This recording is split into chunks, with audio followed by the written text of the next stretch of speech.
ये चलते हैं, अगला चैप्टर करने जा रहे हैं हम लोग। लाइट का किया था, बीच में लाइट में कुछ लाइट निकल गया था, चले गया था, तो कुछ तो किया हम लोगों ने। अब ह्यूमन आई का कर रहे हैं हम लोग, अगला चैप्टर फिजिक्स का। ह्यूमन आई जानते हैं, देखा तो होगा। अपनी आंखें देखोगे तो पता चलेगा कि ह्यूमन आई क्या होता है। क्या बताते हैं कि ये एक स्ट्रक्चर हमने बना रखा है, देखा ही होगा।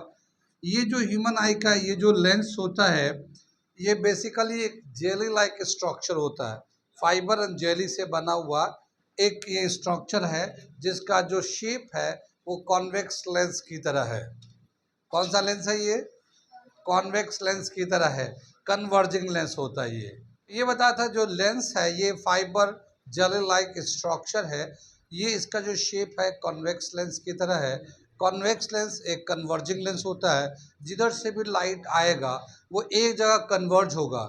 जहाँ पे कन्वर्ज होता है लेंस लाइट, उसको हम लोग बोलते हैं, जैसे कोई भी लाइट ऐसे आता है तो ये कन्वर्ज होके यहाँ पे आता है, इस पॉइंट को बोलते हैं हम लोग रेटिना। ठीक है, तो लाइट कन्वर्ज होके कहाँ पे जाता है? रेटिना पे जाता है। रेटिना जो है एक लाइट सेंसिटिव एरिया है, लाइट सेंसिटिव एरिया का जोन है। जैसे लाइट आएंगे वो जो एक्टिव हो जाता है वहाँ पे लाइट के जो पार्टिकल्स है, ठीक है, उसको जो लाइट जैसे आएगा ये एक्टिव हो जाएगा, और जब ये एक्टिव हो जाएगा तो ये जो सिग्नल आ रहा है उस सिग्नल को या इमेज को इलेक्ट्रिकल सिग्नल में कन्वर्ट कर देता है। किस में कन्वर्ट करता है? इलेक्ट्रिकल सिग्नल में कन्वर्ट करता है। और वो इलेक्ट्रिकल सिग्नल ऑप्टिकल फाइबर से, ये ऑप्टिकल नर्व है, ये ऑप्टिकल नर्व से होते हैं। यहाँ पे क्या करता है रेटिना, जो भी यहाँ से इमेज आता है उसको इलेक्ट्रिकल सिग्नल में कन्वर्ट कर देता है, इलेक्ट्रिकल सिग्नल में कन्वर्ट कर देता है। और ये इलेक्ट्रिकल सिग्नल ऑप्टिकल नर्व से होते हुए फिर ये ब्रेन में चला जाता है। यहाँ हम लोग का ब्रेन है, इस ब्रेन में चला जाता है ये। फिर ब्रेन के अंदर जब जाता है तो वो ब्रेन इमेज को एनालाइज करता है, पहचानता है, समझता है और फिर बताता है कि ये क्या है ये।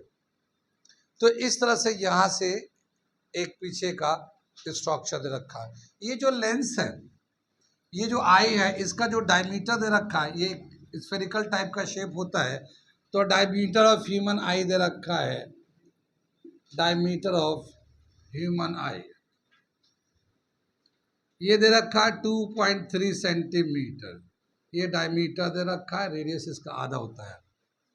ठीक, यहाँ पे लेंस के जो आगे के जो एरिया है हम लोग का, एक तो आईलिड है, ये जो हमारे बाहर में लगा हुआ है, बार बार जो ऐसे ऐसे हम लोग को पल के चिपकाते हैं, आईलिड कहलाता है। आईलिड क्या करता है कि ये हमारे आईज के जो आउटर पार्ट है इसको हमेशा मॉइस्चर प्रोवाइड करते रहता है। ठीक है, जैसे थोड़ी देर तक हम लोग आँख को ऐसे खोल के रखेंगे तो सूख जाएगा, ये सूखने लगेगा, एक क्रैक होने लगेगा और एक तरह का इरिटेशन होने लगेगा, फौरन आईलिड खट सकन बंद कर देंगे इसको।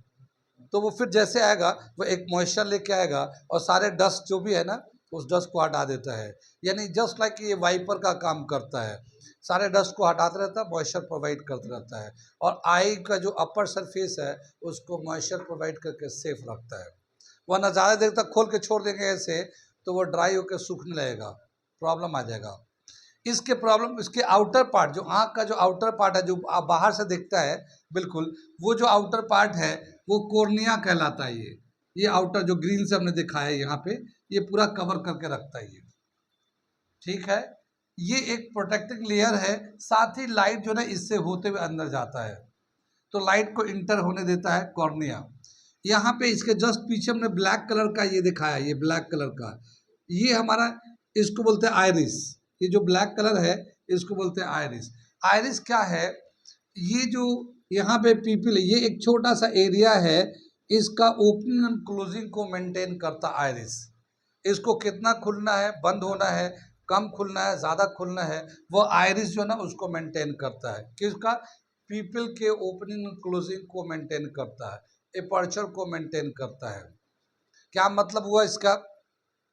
जैसे हम लोग अगर नॉर्मल है नॉर्मल जैसे है, तो इस वक्त आयरिस जो है ना नॉर्मल फॉर्म में है, और उसकी वजह से ओपनिंग जो है ना पीपल की ओपनिंग मैक्सिमम है, और जो भी लाइट है अंदर जा रहा है, और वो लाइट जो जा रहा है इसके साथ जो भी इसके सामने ऑब्जेक्ट है उसका इमेज जा रहा है, ठीक, और वो रेटिना पे बन रहा हमें दिख रहा है। ये तो नॉर्मल कंडीशन का हो गया।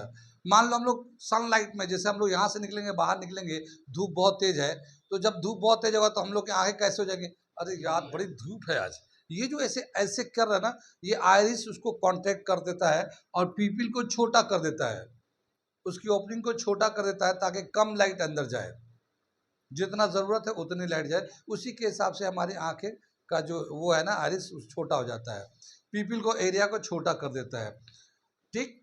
तो वो जैसे हाई लाइट में जाएंगे, तेज लाइट में जाएंगे तो आंखें छोटी हो जाती है, वो इसलिए कि वो कम लाइट जाना चाहिए, तो आयरिस जो ना उसके पीपल के साइज को छोटा कर देता है, कम लाइट। फिर अगर मान लो बहुत तेज लाइट से अंदर आ रहे हैं, बहुत तेज लाइट से बाहर से जब आएंगे अंदर, तो थोड़ा धीमा अंधेरा अंधेरे सा दिखेगा, तो फिर हमारा आँख जो है ना पूरा ओपनिंग करेगा, यानी आयरिस उसको स्ट्रेच करके पूरा ओपन करेगा ताकि उसको ज़्यादा से ज़्यादा रोशनी मिले, ठीक है, देखने के लिए। तो लाइट की जो एंट्री होती है आँख के अंदर वो पीपल के थ्रू होते हैं, पीपल एक तरह का पार्ट है जिसके ज़रिए जाता है, और इसका जो लाइट कितना जाएगा, कितना कम या ज़्यादा चाहिए, उसकी रेगुलेट करने के लिए आयरिस जो है उस पीपल के साइज को मेंटेन करता है, ठीक है। तो यहाँ पे 2 पॉइंट लिखते हैं, the intensity of light, intensity of light enter into eyes is control and regulated by pupil, ठीक है ना, pupil से ये कंट्रोल होता है, रेगुलेट होता है साइज, इंटेंसिटी कितना जाना है, और opening and closing, opening and closing of people is maintained by iris, iris जो ना उसकी ओपनिंग एंड क्लोजिंग को मेंटेन करता है, और पीपल से हमारे लाइट की इंटेंसिटी कितना जाना है, कितना कम चाहिए, ज़्यादा चाहिए, उसके हिसाब से पीपल से वो जाता है। ये पार्ट समझ में आ गया, 2 पार्ट का फंक्शन। और ये कॉर्निया तो आउटर लेयर है, उससे लाइट जाता है, उससे कोई प्रॉब्लम नहीं है, वहाँ से पूरी लाइट जाती है। वो हमारे आईलिड के लिए बहुत बड़ा एक प्लेटफॉर्म देता है, जैसे आईलिड ऐसे आँख खोलते बंद करते हैं ना, तो उसको मॉइस्चर रखता है, उसको सेव करने के लिए। कितनी बात सुन में, आगे चले, कितनी बात सुन में, ये वाला पॉइंट समझ में आ, उधर वाला पॉइंट समझ में आ गया ना। ये जो लाइट जाएगा, इमेज कहाँ बनता है, रेटिना पे। रेटिना पे बेसिकली पिगमेंट्स होते हैं, पिगमेंट्स होते हैं, उसको हम लोग कहते हैं rods and cones, cones and rods. Cones जो है ना ब्राइट लाइट में देखने में हेल्प करता है, रॉड्स जो है ना डिम लाइट में हेल्प करता है।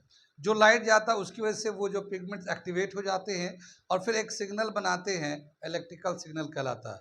जो भी इमेज आता है ना, उस इमेज का सिग्नल बना देते हैं इलेक्ट्रिकल सिग्नल, वो ऑप्टिकल नर्व को प्रोवाइड कर देते हैं। ऑप्टिकल नर्व जो है ना फिर ले जाके ब्रेन को बताता है, ब्रेन में फिर हमें पता चलता है क्या है। दिल्ली स्टेशन पे खड़े हैं, ठीक है ना, जामिया का टेस्ट देने जा रहे हैं ट्रेन से, दिल्ली स्टेशन पे खड़े हैं उतर के ट्रेन से, अब बाहर निकल के जाएंगे जामिया के लिए, और इतने सारे लोगों में से कोई दिख नहीं रहा मुझे, पर इत्तेफाक से एक अलीगढ़ का दोस्त मिल गया मुझे। अरे यार तुम कहाँ, जामिया तो कहाँ, हाँ टेस्ट, और उससे बातें होने लगी, बातें होने लगी। पूरे प्लेटफॉर्म पे लोग हैं, मगर उनमें से कोई हमारा जान पहचान का नहीं है। जान पहचान से क्या मतलब होता है, जान पहचान का मतलब ही होता है कि एक आदमी के बारे में हम लोग पहले से जानते हैं कि ये साहब है, इनका नाम ये है, इनके बारे में एक हमारा मेमोरी में उनका वो होता है, कुछ पॉइंट्स होते हैं, ठीक है। जब भी कभी हम देखते हैं फौरन वो रिकॉल होके बताता कि ये है। जैसे कोई टीचर है तो आपको पता है कि ये टीचर है, तो आपको पहले पढ़ा होगा या पढ़ाया होगा, जानते होंगे उसके बारे में। कोई खिलाड़ी है या कोई स्पोर्ट्समैन है तो जानते हैं, देखते ही पिक्चर आती है, अच्छा ये तो वो है, ये इस तरह के फील्ड में है।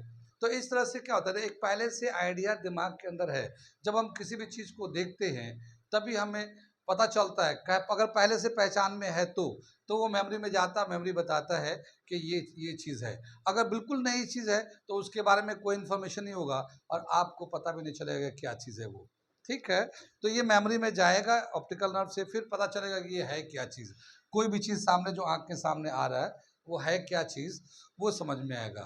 पता चला कि गाड़ी आ रहा है, बाइक आ रहे है और कितने स्पीड से आ रहा है, तो देखते ही दिमाग कितना फास्ट काम करता है। और पता लगा एक बाइक वाला चला रहा है, उसका ब्रेक फेल है, लहरा रहा है ऐसे ऐसे, तो फिर हम क्या करेंगे, अपनी गाड़ी देखा भाई यार ये तो लहरा था, अपनी गाड़ी को साइड लगा खड़े हो जाएंगे, भाई को निकल जाने दो। ठीक है ना, वरना तो ये खुद भी मरेगा, हमें भी मारेगा। ठीक, तो हमने साइड क्यों लगाया, पहले मैंने देखा, उसका बिहेवियर देखा, दिमाग में आया, दिमाग ने बताया नहीं नहीं साइड लगाओ, ये आदमी ऐसे ही है, फिर फौरन साइड लगा खड़ा हो गया, भाई को निकलने दो। ठीक, कितनी बात समझ में, कितना प्रोसेसिंग फास्ट होता है, आप समझ सकते हो कि कोई भी चीज़ कितना फास्ट होता है। देखो उसका इमेज बना, क्या है, कैसे डिसाइड लेना, फौरन एक्शन होने लगता है। तो बहुत सारे ब्रेन का काम होता है, ओ सॉरी, आइज के through.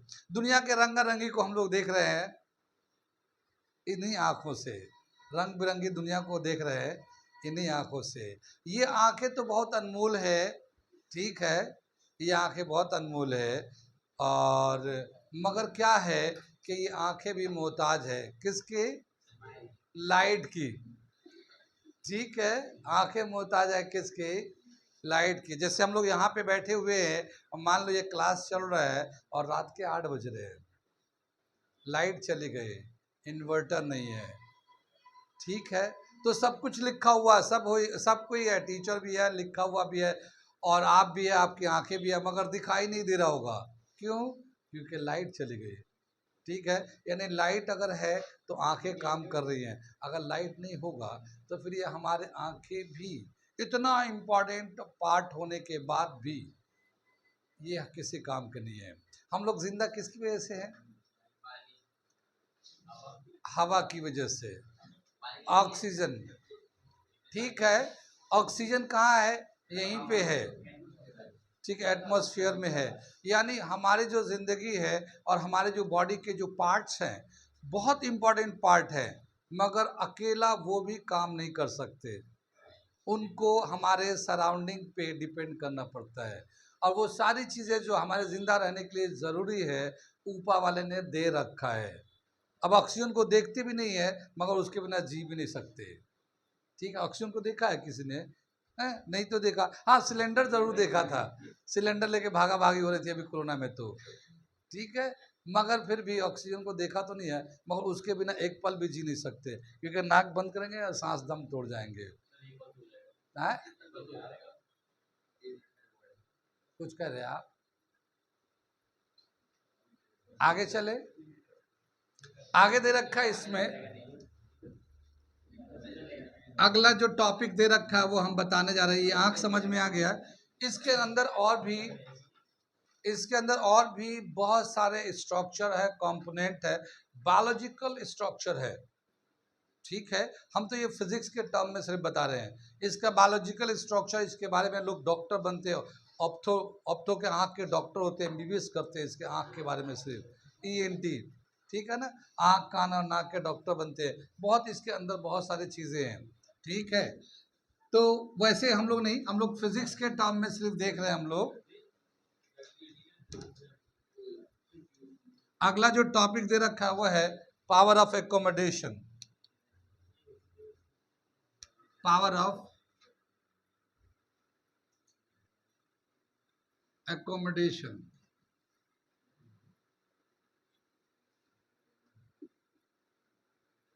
ACCMOMODATN, accommodation, power of accommodation. जानते क्या होता है पावर एकोमोडेशन, क्या होता है ये, जो हमारा ये आई है ना, ये जो लेंस है, हमने बताया ये fibre and jelly like structure है ये, तो इसका जो फोकल लेंथ है हर लेंस का फोकल लेंथ होता है। ये कॉन्वेक्स है तो फोकल लेंथ पॉजिटिव होगा नेगेटिव होगा? इसका फोकल लेंथ पॉजिटिव होगा, कॉन्वेक्स लेंस है। पावर अगर लेंगे जितना भी पावर होगा तो पॉजिटिव में पावर होगा नेगेटिव में पावर होगा? पॉजिटिव में पावर आएगा इसका। कितनी बात सुन में? ये जेली लाइक स्ट्रक्चर है, इसका फोकल लेंथ ऑब्जेक्ट के हिसाब से एडजस्ट करते रहता है। ये जैसे अगर मेरा नॉर्मल है, कुछ नहीं करना, तो नॉर्मल आई है तो पीपल ये खुला रहेगा, ये मैक्सिमम ओपन रहेगा, ठीक है। Eight normal condition, eight normal condition, ठीक है, क्या पीपल ओपन कंप्लीटली, यानी ये ऐसा नहीं कि आधा खुलेगा, ये पूरा खुला रहेगा नॉर्मल कंडीशन में, ना ज़्यादा धूप है ना छाँव है, कुछ नहीं, तो ये कंप्लीटली खुला रहेगा, ओपन रहेगा। जब ओपन होगा तो इसका फोकल लेंथ, ये जो लेंस है, ये लेंस जो ना थिन लेंस हो जाएगा, lens become, eye lens becomes thin. उस वक्त क्या होगा, आई लेंस जो ना थिन हो जाएगा। आई लेंस जब थिन हो जाएगा यानी कि इस तरह का होगा, इस तरह से पतला हो जाएगा ये, ठीक। तो इसका फोकल लेंथ बढ़ जाएगा, क्या होगा इसका, it's focal length, focal length increases, इसका फोकल लेंथ बढ़ जाएगा। जब इसका फोकल लेंथ बढ़ जाएगा तो दूर के चीज को भी बहुत आसानी से देखा जा सकता है। नॉर्मल कंडीशन में दूर की भी चीज बहुत आसानी से देखा जा सकता है, ठीक है। It helps to see the far object, far object, दूर के चीज को भी देखने में आसानी हो जाती है नॉर्मल कंडीशन में। कितनी बात सुन में? तो फोकल लेंथ यहाँ पे क्या हो गया, इंक्रीज कर गया। लेकिन अगर मान लो कोई चीज बहुत करीब है, ऐसे किताब लेके करीब लेके पढ़ने लगे, तो उस केस में क्या होता है वो बता रहा हूं, ठीक है, ये नोट कर लीजिए, ठीक है।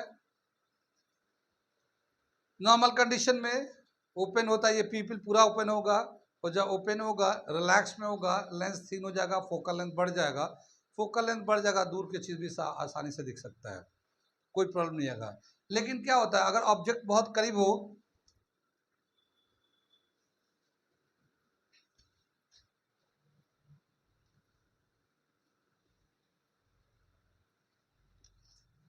ये when object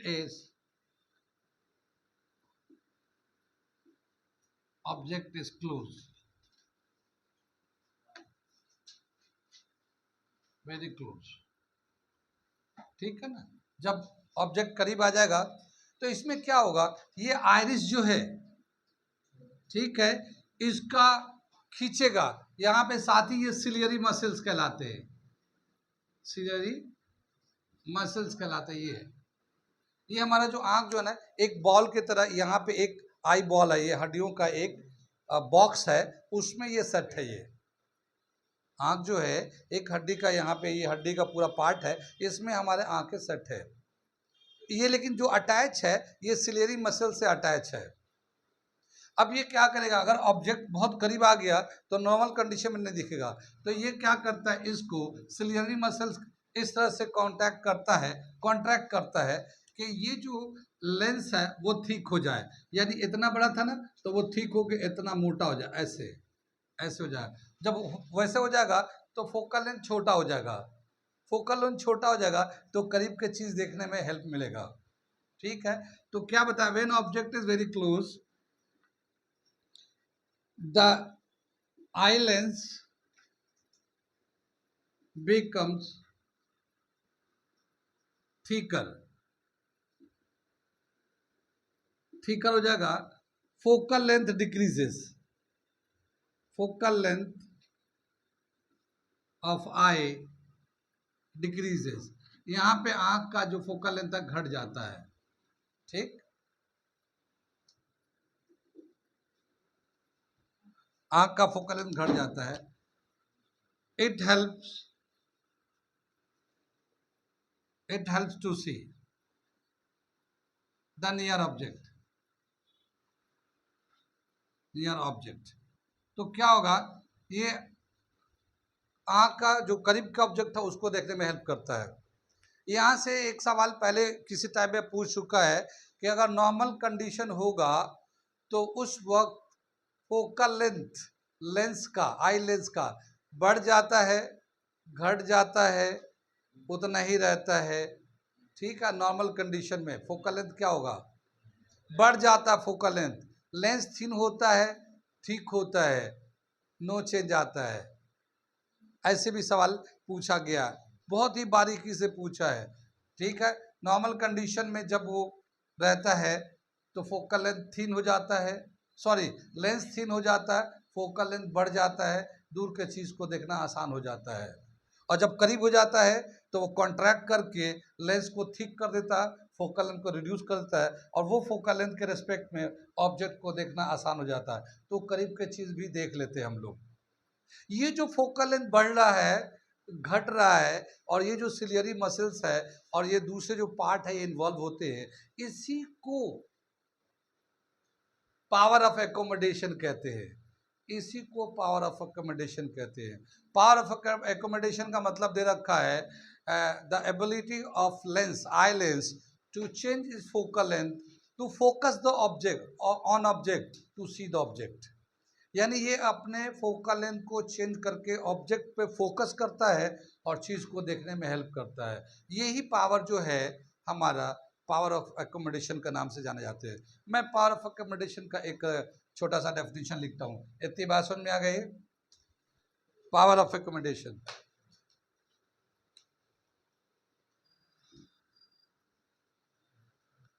the ability of human eye to change its focal length, change its focal length to focus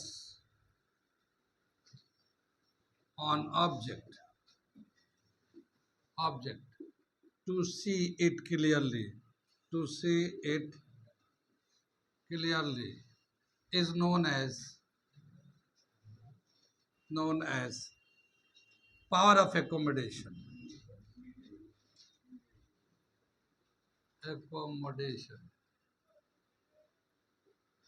ठीक है ना।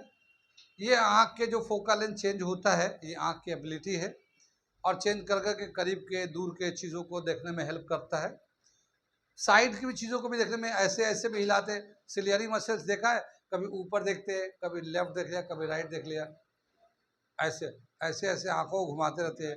ठीक है ना, ये सिलियरी मसल्स का हेल्प होता है। ठीक है, ये पावर ऑफ एकोमोडेशन कहलाता है। आगे चले हम लोग।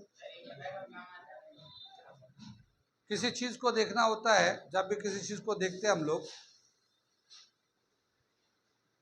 क्या कह रहा था, तो हम लोग क्या बताया कि अगर दूर की चीज़ होता है तो आराम से रिलैक्स करते हैं तो फोकल लेंथ बढ़ जाता है और आराम से देख लेते हैं। लेकिन जब करीब का चीज़ होता है तो लेंस को थिक करते हैं, फोकल लेंथ को रिड्यूस करते हैं, फिर वो दिखाई देता है। लेकिन क्या बताया कि ह्यूमन आई जो फोकल लेंथ को रिड्यूस करना है, एक सर्टेन लिमिट तक ही रिड्यूस कर सकता है, उससे ज़्यादा कम नहीं कर सकता। फोकल लेंथ जो मैक्सिमम उसकी लिमिट है उतना तो रिड्यूस कर सकता, उससे कम और नहीं कर सकता। तो जो ह्यूमन आई जो मैक्सिमम रिड्यूस करके देख सकता है, एक आता है डिस्टेंस ऑफ डिस्टिंक्ट विजन। ठीक है, distance of distinct vision.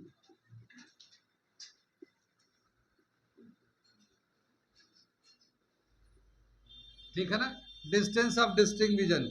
Human आई का कितना है डिस्टेंस ऑफ डिस्टिंक्ट विजन? ठीक है, ये 25 सेंटीमीटर है।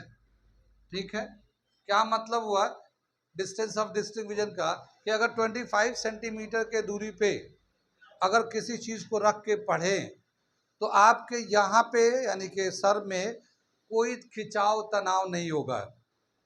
अब मान लो कोई किताब को ऐसे रख के पढ़ते हैं, बहुत करीब में जाके देख लेना, बहुत करीब में करके पढ़ेंगे तो आपको वो दिखेगा नहीं, उसके लिए यहाँ पे बहुत खिंचाव करना पड़ेगा और थोड़ी देर के बाद पता चला सर में दर्द शुरू हो गया। तो वो एक स्ट्रेन होता है अगर बहुत करीब कर देंगे तो। लेकिन ऐसा डिस्टेंस जहाँ पे कोई इस तरह का स्ट्रेन नहीं हो, नॉर्मल डिस्टेंस जहाँ पे देखना बहुत आसान है और आंखों पे स्ट्रेस नहीं होता है, स्ट्रेन नहीं होता है, उसको हम लोग कहते हैं डिस्टेंस ऑफ डिस्टिंक्ट विजन। और ये है 25 सेंटीमीटर। ठीक है, 25 सेंटीमीटर ह्यूमन आई का डिस्टेंस ऑफ डिस्टिंक्ट विजन होता है।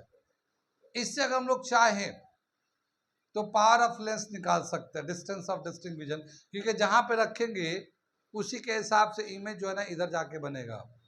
ह्यूमन आई का पावर कितना होता है? ठीक है, क्या दे रखा है? पावर ऑफ ह्यूमन आई निकालना चाहते हैं 1/f, और ये डिस्टेंस ऑफ डिस्टिंक्ट विजन है 25 सेंटीमीटर ले लो तो ये 4D आ जाता है।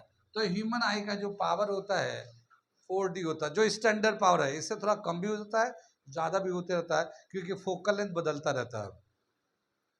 फोकल लेंथ ह्यूमन आई का बदलते रहता है, इसीलिए इसका डिस्टेंस और डिस्टेंस ऑफ डिस्टिंक्ट विजन 25 से अगर लेते हैं हम लोग तो पावर 4 आता है। लेकिन ये कम बेसी भी होते रहता है। कितनी बात सुन में आगे चलेंगे, ह्यूमन आई समझ में आ रहा है।